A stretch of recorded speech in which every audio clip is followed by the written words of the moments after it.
আসসালামু আলাইকুম friends, welcome back to my channel Nazim's kitchen. তো আজ আমি দারুণ রেসিপি নিয়ে চলে এসেছি। তো আজ আমি বানাবো ঢাকায় পরোটা, সাথে নিরামিষ ছোলার ডালের তরকারি। তো একদম বানাবো হোটেলের স্টাইলের।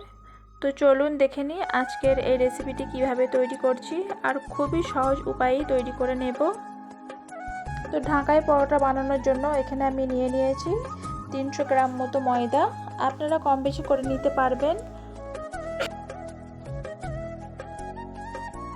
আর এখানে আমি নিয়েছি ছোলার ডাল 2-3 ঘন্টা আগে ভিজিয়ে রেখেছিলাম, আর খুব সুন্দরভাবে ভিজানো হয়ে গেছে। তো ছোলার ডালটা 1 কাপ নিয়েছি, আপনারা কম বেশি করে নেবেন। আর এখানে আমি দেখুন ময়দাটাকে মাখিয়ে নেবার জন্য এখানে আমি দিয়ে দিলাম স্বাদ মতো লবণ। লবণটা অবশ্যই বুঝে দিতে হবে। আর লবণটা দেবার পরে খুব ভালো করে মিশিয়ে নেব।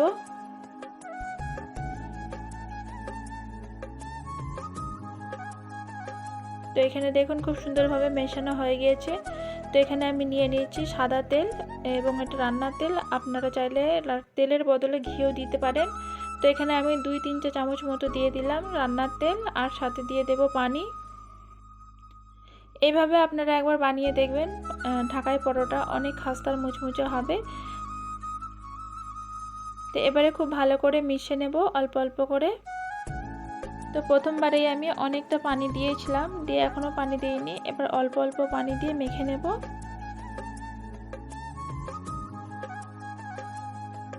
তো এখানে ময়দার ডোটাকে খুব সুন্দরভাবে তৈরি করে নেব, আর খুব বেশি শক্ত করব না। আর যত বেশি মাখা হবে ততই সুন্দর কিন্তু পরোটাগুলো তৈরি হবে। তো এখানে দেখুন মাখা হয়ে গেছে, সাইডে রেখে দেব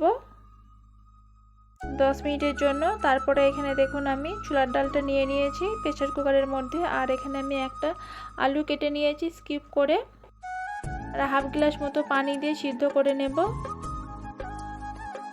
আর এক পাশে এখানে আমি তৈরি করে নিচ্ছি মশলা। তো এখানে দিয়ে দিলাম একটা দারুচিনি, আর নিয়েছি 4-5টা মতো লবঙ্গ, আর 4-5টা মতো এলাইচি।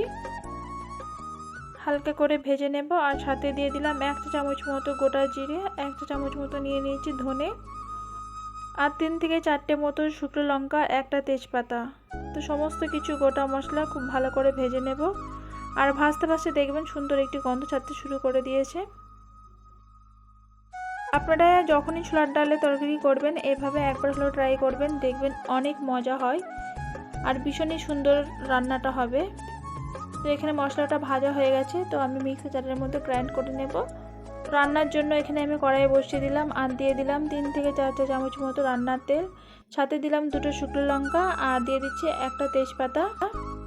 তো ফোড়নের জন্য আমি দিয়ে দিলাম 1 চা চামচ মতো 5 ফোড়ন, আর এখানে আমি নিয়ে নিয়েছি আদা কিমা করে নিয়েছি, তো দিয়ে দিলাম 1 ইঞ্চি মতো।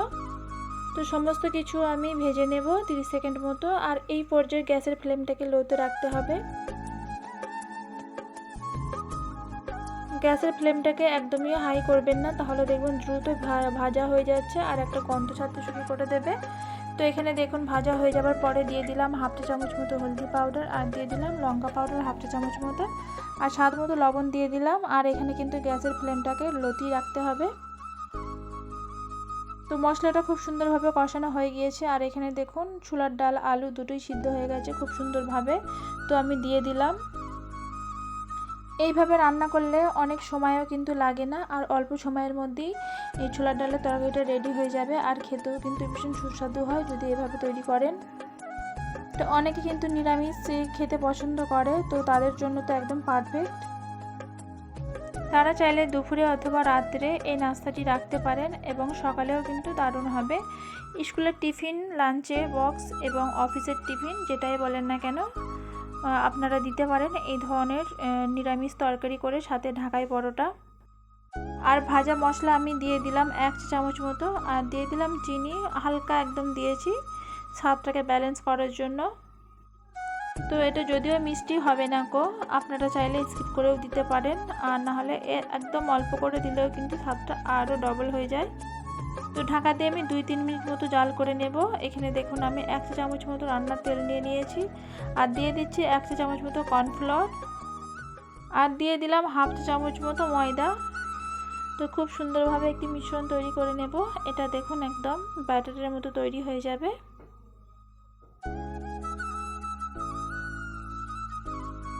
তো ভালো করে মিশিয়ে নিতে হবে, এতে যেন কোনো রকমের লাম্পস না থাকে। এবারেও আমি আটাটাকে আরও একবার মেখে নেব। তো এখানে দেখুন আমি ডোগুলো কেটে নিচ্ছি।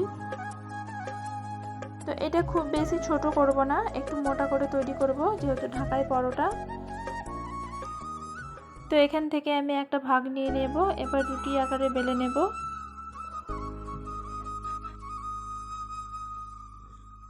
তো এই রুটিটা একটু বড় করেই বেলে নেব, আর এখানে কিন্তু কোনো রকম আটা ছাড়াই আমি বেলে নিচ্ছি।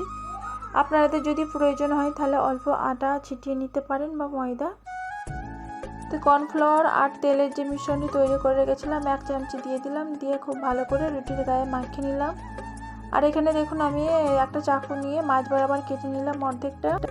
তো এবার আমি রোলের মতো করতে থাকবো, দেখলেই বুঝতে পারবেন কিভাবে করছি।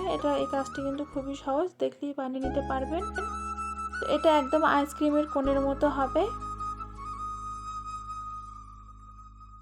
তো এইভাবে আমি করে ঘুরিয়ে নিচ্ছি, কতটা সহজ দেখলেই বুঝতে পারবেন। তো এই সাইডটা খুলে না যায় সেই কারণে আমি হালকা হাতে পানি নিয়ে একটু দিয়ে দিলাম, ভালো করে সিল করে দিলাম।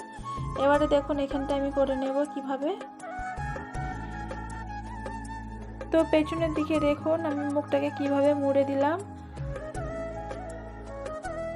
ঢাকাই পরোটার কিন্তু এক সাইডটা এভাবেই তৈরি করে, আর এখান থেকে আমি অল্প করে কেটে দিলাম। তো এবারে দেখুন হাতে করে প্রেস করে আমি পরোটাটা তৈরি করে নেব। তো আপনারা এইভাবেও করে নিতে পারেন, হালকা করে বেলুন দিয়ে করে নেওয়া যাবে, বেলে নিলেও হবে। আর এখানে দেখুন প্রত্যেকটা পরোটার লেয়ার বোঝা যাচ্ছে। এটা হচ্ছে ঢাকাই পরোটার মেন, এক সাইডটা সমান থাকবে, এক সাইডটা দেখবেন লেয়ার থাকবে। আর এখানে আমি 1 কাপ মতো তেল নিয়ে গ্যাস চুলো গরম করতে বসিয়ে দিয়েছি। আর তেলটা হালকা গরম অবস্থাতেই পরোটাটা দিতে হবে, খুব বেশি গরম করবেন না, তাহলে দেখবেন দ্রুত লাল হয়ে যাবে আর ভিতরটা কাঁচা থেকে যাবে। এই পরোটাটা যত আস্তে আস্তে হবে ততই কিন্তু ক্রিসপি আর মুচমুচে হবে।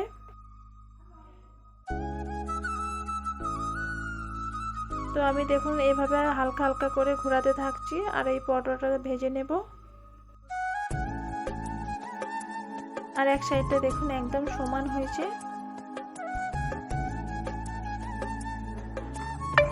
তো এতক্ষণ আমার সাথে থাকার জন্য অসংখ্য ধন্যবাদ। প্লিজ ভিডিওটি ভালো লাগলে একটি লাইক করার অনুরোধ রইল। আর এখনো অবধি যারা সাবস্ক্রাইব করেনি প্লিজ সাবস্ক্রাইব, আর ভিডিওটি দেখার শেষে একটি লাইক করে দেবেন। তো বাকি আমি পরোটাগুলো সব ভেজে নেব। আর এই পরোটাগুলো কিন্তু অনেক ফুলকো হয়েছে আর মুচমুচে।